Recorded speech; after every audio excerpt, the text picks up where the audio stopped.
no one should have to choose between their own safety and their pets. But nearly half of domestic abuse survivors delay leaving because they can't bring their pets with them. Purina is helping to create more pet-friendly domestic violence shelters through the Purple Leash Project, so survivors and their pets can escape and heal together. Visit Purina.com/purple to learn more. This episode is brought to you by Indeed. Stop waiting around for the perfect candidate. Instead, use Indeed sponsored jobs to find the right people with the right skills fast. It's a simple way to make sure your listing is the first candidates see. According to Indeed data, sponsored jobs have 4 times more applicants than non-sponsored jobs. So go build your dream team today with Indeed. Get a $75 sponsored job credit at Indeed.com/podcast. Terms and conditions apply.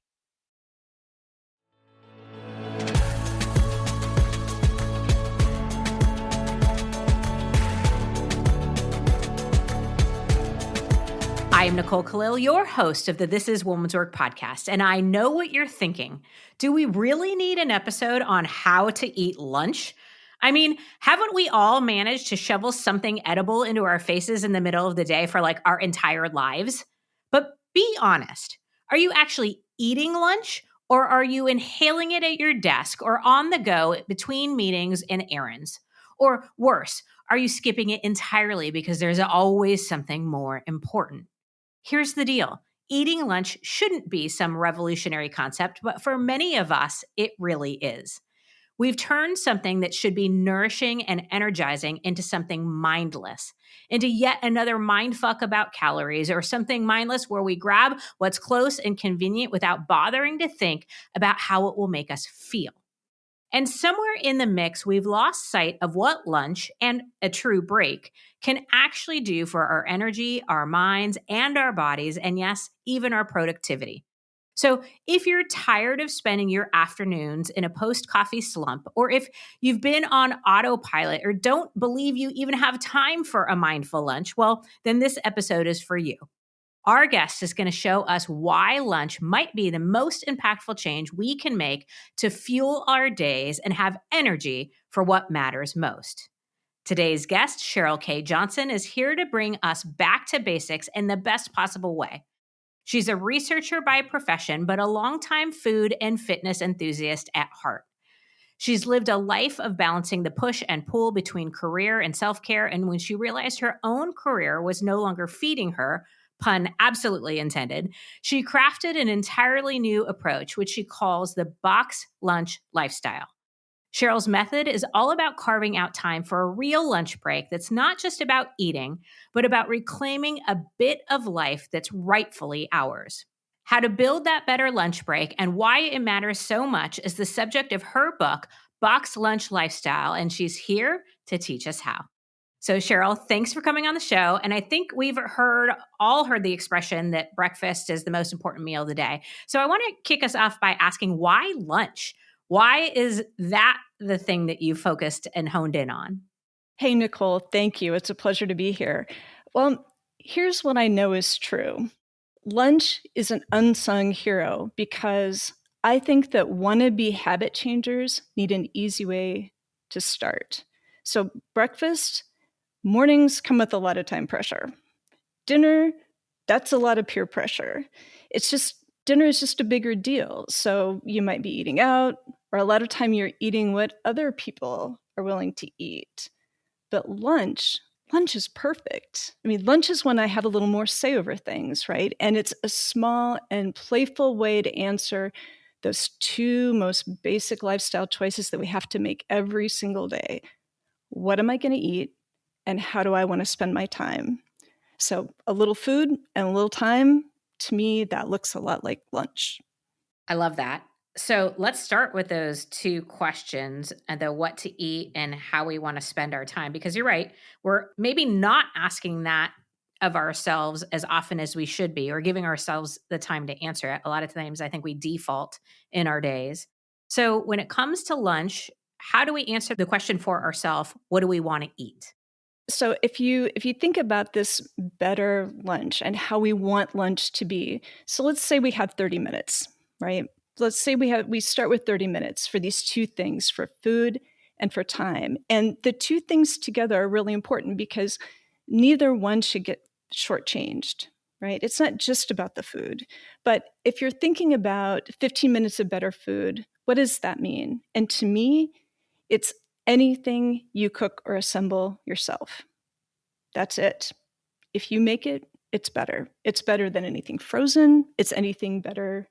It's better than anything fast. So if you want to level up beyond that, eat 2 vegetables at lunch. So it's not just the baby carrots. It's carrots and something else. Or you can experiment with what I do, which is I do wheat once a day. And why only once? Because so much of the prepared convenience food is made with wheat. So it just nudges me toward a little more food diversity over the course of the day. So that's the food. And then this, if you have 30 minutes, then you spend 15 minutes just eating, chewing, and paying attention to that food. And if you haven't really stopped for 15 minutes and thought about what you were eating and not do anything else, 15 minutes is kind of a long time, but that's really good for us both physically and psychologically to feel more satisfied with what we're eating. So this makes sense. And then there's the element of if I'm going to make it myself, there's an added time outside of the time we're spending on lunch, which is food prep. Any suggestions about how to tackle that in a way that serves us throughout our week? Well, that's another thing that I think really benefits from being a personal approach, because some people really like to cook and aspire to do more cooking. So this is a reason to get you hooked back into that. But if you don't like to cook, there are lots of things that you can assemble. And I have lots of tips for doing that on my website and in the book. But for example, hard-boiled eggs don't take a lot of time to make, and you can make the whole week's worth at one time. Vegetable prep, a lot of grocery stores will do that for you if you don't want to cut up your vegetables yourself. But a lot of it is just the most simple, basic things. And to start with the kinds of food that you like. What is it that you like to eat? And then look for ways to make that kind of food preparation as easy for you as possible. Because I do think that the more personal you make all of it, it should be a treat, right? Your lunch, whatever it is that you're eating, it should be a treat for you. So whatever that is that you particularly like doing, if that's pizza, if that's something that's a favorite, or if there's a certain kind of thing, I think it's more important to focus on what it is that you would really look forward to and finding a way to make that simple. And for some people, the block of time is only available on the weekends. Or I know people who honestly, they don't like Monday anyway. So they do all of their, their prep work, grunt work on Mondays because that day is kind of shot anyway, and then you're good. Yeah. Okay. So I appreciate you saying that it is personal, because my lens is I don't love to cook, and, I'd probably do it on a Sunday, prep for the week so that I wouldn't have to think about it. But obviously there's a ton of different preferences and approaches. And what I do like is I got the sense earlier when you were talking, I wrote it down. The word playful jumped into my head. And there's sort of like this sort of fun, not so serious approach to this whole concept, not just in what we eat, but in how we spend our time. So you'd mentioned eating for 15 minutes in a 30-minute block. What else might we want to be thinking about with our lunchtime from the lens of how we want to spend our time? What other things should we consider? So in this 30 minutes, we have our 15 minutes. We eat our food. We enjoy this food that we made for ourselves or assembled for ourselves. And then the other 15 minutes is time for you. And that's time that I use to pursue what I call a second place dream. I think that when we feel like we're coming up short at the end of what we think should feel like a good day, I think it's because we're shortchanging these second place dreams. So first place dreams, these are the big ones. This is loud stuff. These are dreams that come with status or sometimes money, our families, our careers, their PhDs, their Olympic medals, whatever big thing it is that you do. But these are the things we tell people about. Second place dreams are different. They're quiet aspirations. These are the personally nourishing, quiet things like playing the guitar or learning Portuguese or something artistic or planning your new deck, learning to play mahjong. These are Oh, quiet. right there. Yeah, Yep. yeah. I mean, That's they're what I would quiet. do. Yeah, they're quiet and personal things. Second place dreams often feel a little embarrassing when you say it out loud, but that's how you know it's a second place dream. These are the things we don't tell people about, but they're what make you, you.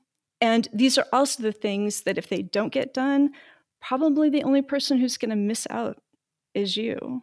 And why are they second place? It's not because they're hard, because we do hard stuff. It's not because we're lazy, and it's not because they're inferior to first place dreams. I think they're essential, actually, to be the strong kinds of women we want to be. Why don't they make it to the top of the list?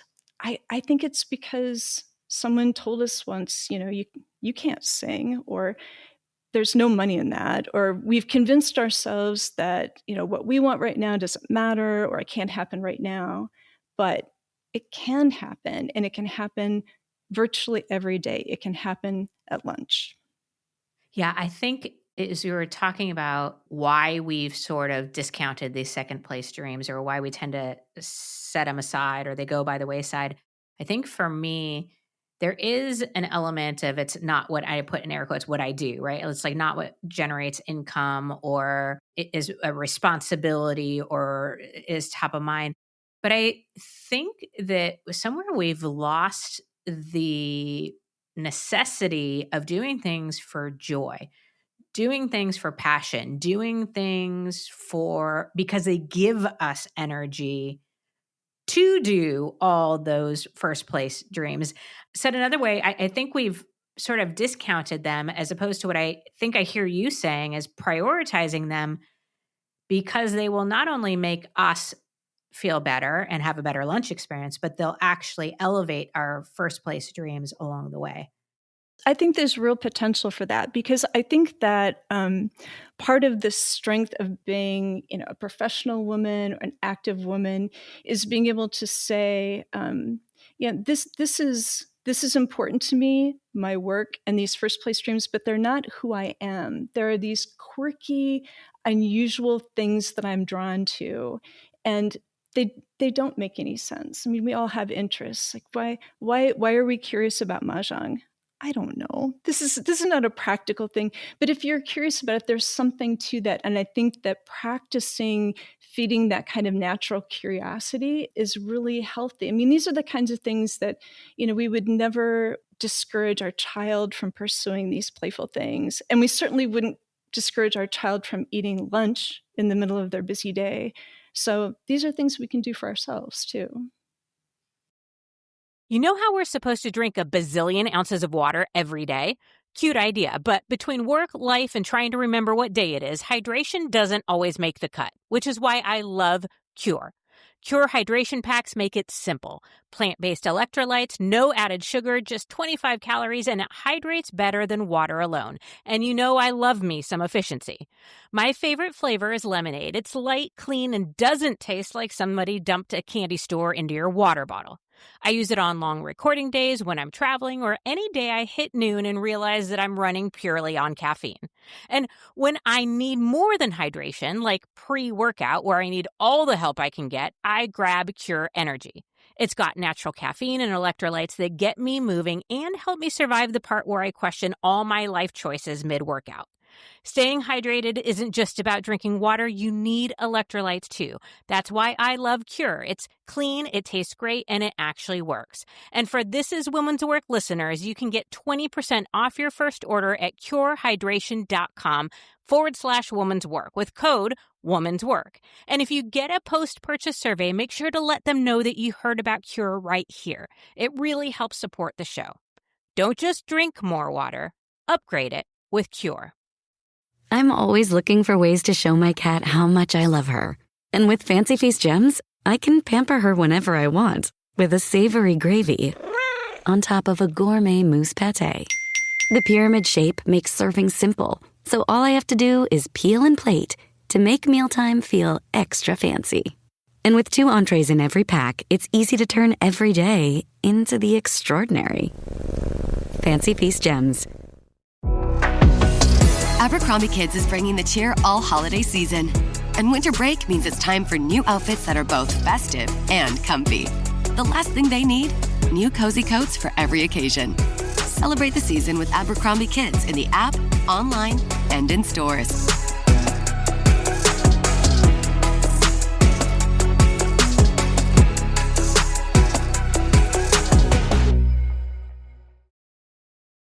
Okay, so let's talk a little bit about, and I'm just going to call it logistics because I don't have a better word, but I know there's somebody listening in because I know that's what I would be thinking going, okay, all well and good, but my to-do list is never ending. I don't have 30 minutes. And even if I did, somebody would be calling, texting, knocking down my door. Somebody would be popping their head in the office going, do you have a minute? How do we logistically choose to and then protect this time? I think that some of your listeners may not know this about me, but for the past 15 years, I have trained as an amateur boxer. I don't compete, but I've trained in a boxing gym, and you learn a lot about defense, right? And you need to do this with kind of a playful attitude to say, what is it that you're going to defend? And 30 minutes in a typical day is not an unfair request to defend. So I think that kind of adopting that kind of attitude and even flexing that boundary muscle a little bit. I mean, lunch is really the perfect way to start doing this, especially if you have a super full day or you feel like you haven't had 30 minutes in the middle of a day for a long time. I mean, this is not unrealistic and it's not culturally weird. Like nobody's going to think it's weird if you have 30 minutes blocked off on your calendar. If you were doing that for some other kinds of reasons, I mean, this is culturally accepted. Here's this time. And to practice saying things like, not saying no to things, but saying not now. Like, I can't do this now, but I can do it in an hour. It's a good muscle to flex. And those kinds of boundaries are not unfair. Yeah. I'll also add one of my moves. And I, by the way, am working on this. I'm not quite where I want to be, but I'm working on it. One of my moves is to have my lunch in a completely different space. So I don't bring my lunch into my office. I obviously work from home, but if I worked in an office, I don't think I would have my lunch in the break room or in my office. I would take it and go somewhere where nobody can find me. Right. So that I don't even have to entertain the questions. And I'm so glad that you made the point that this is socially acceptable. Having a half an hour blocked out on your calendar and not being available to eat your food is socially acceptable. So, we shouldn't really feel all that guilty about it or feel like we have to answer for ourselves or, make excuses. But one of the tips that works for me is eliminating even the potential of it, like basically separating myself so that I don't fall in the trap of an email or because what happens is when I am working while I'm eating, I am completely disconnected from what I'm eating. Like I don't even notice if I'm full. I don't even notice how fast I'm eating. I don't even notice what it tastes like or if I feel nourished. And more often than not, I actually end up overeating. Like I feel like stuffed because I wasn't paying attention. Or you may finally be tasting something for the first time that you thought was a great default meal and think, you know what, I really don't like eggs. Like I really don't like that thing. Well, you don't really notice, you don't really know until you pay attention. And I love the way you talked about being in a separate space and that you didn't use any language like hiding, because it's not about hiding from them. I mean, to think about it more in terms of this is personal time. What you're looking for is privacy and a personal experience. And some environments are not going to allow you to have that. So you're finding one that will. And that's going to be different for everyone. It could be, spending time outside. It could be another area of the building, whatever that is. But to really reframe it as, not escape, but moving towards this thing that you really love. Yeah. So I'm going to ask a few follow-up questions, and it might seem like I'm digging into the logistics side of this, but I know you said this before we hit record, and I'm feeling this too, is like we want this to be something that sticks, right? We want this to be something that people will actually follow through on and do something about. So, do you recommend that we schedule lunch in our calendar so it doesn't get filled or we don't have holes? Do we prioritize this in that way where it's blocked out and people know about it? I think that if lunch is not on your workday calendar, that you should add it to your calendar right now. Nicole and I will wait. We'll wait. Like go I'm put literally doing it right now because I don't have lunch, and I mean I eat lunch, but not having it on my calendar is really quite dumb. And when you're putting it on your calendar, listeners know that it can change. I mean, whatever plan it out for the next 3 weeks. Put it on the calendar. It can move. I mean, that's again the other the part of crafting this into a personal experience is that you don't know what a day is going to bring. The day is seldom going to play out the way you think it is. But this is also another tool to remind you that even if it doesn't play out the way you expected it to, it can still play out in a way that's good for you. This can flex once it's on the calendar, but it's also psychologically important because this midday break, like this is just as important as a meeting with a client, right? Or your kid's dentist appointment. I mean, you need to defend this time. Like missing out on this experience is not okay. It's time to stop missing out. Yeah. So I love that you said that. There's some flexibility in it.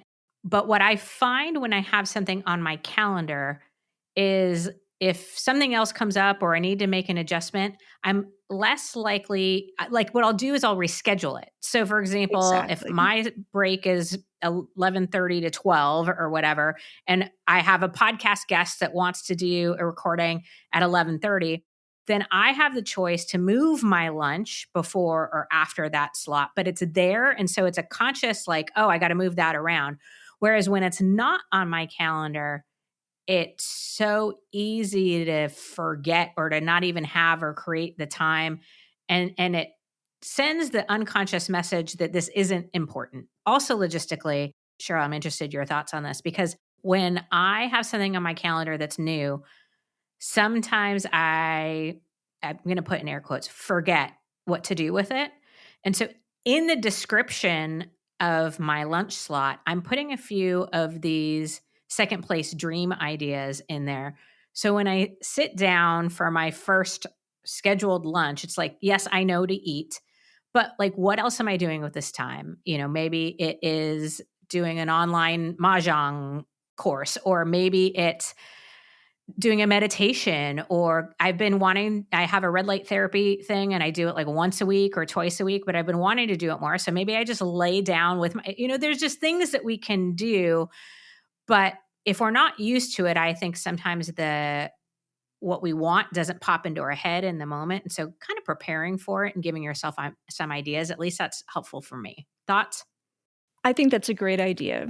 And I think that for people who have not had much personal space for themselves for a while and that muscle is pretty weak, this is also time that you can use just to explore what those things might be, to start generating some ideas and having some space. And and that's the thing that the food and the time part, it really does work together, because if you've had that 15 minutes of eating not just fast food, like some kind of better food, you have that 15 minutes, you've slowed down.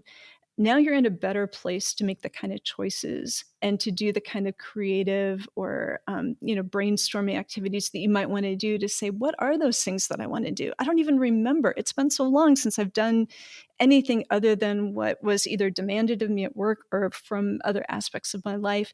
But to really use that time to say, what do I want from me? And even if that is just 15 minutes of thought and not knowing, that's okay, because it's still an investment in you. It's also good practice for us to stop obsessing over our bodies.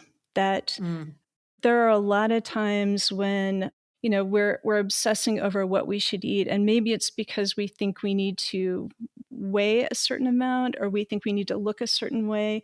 And, as a boxer, what I eat matters, but it's not everything. The reason I'm eating the way I'm eating is because I need my body to do a thing, right? So what is it with your body that you want to do that you can't do because you haven't lost the last 6 pounds? If you really want to play the cello, you can do that without eating any kind of prescribed diet. And I bet you could do it right now, no matter what the scale says. So to think more about, what is it you want to do? What experiences do you want to have in this body?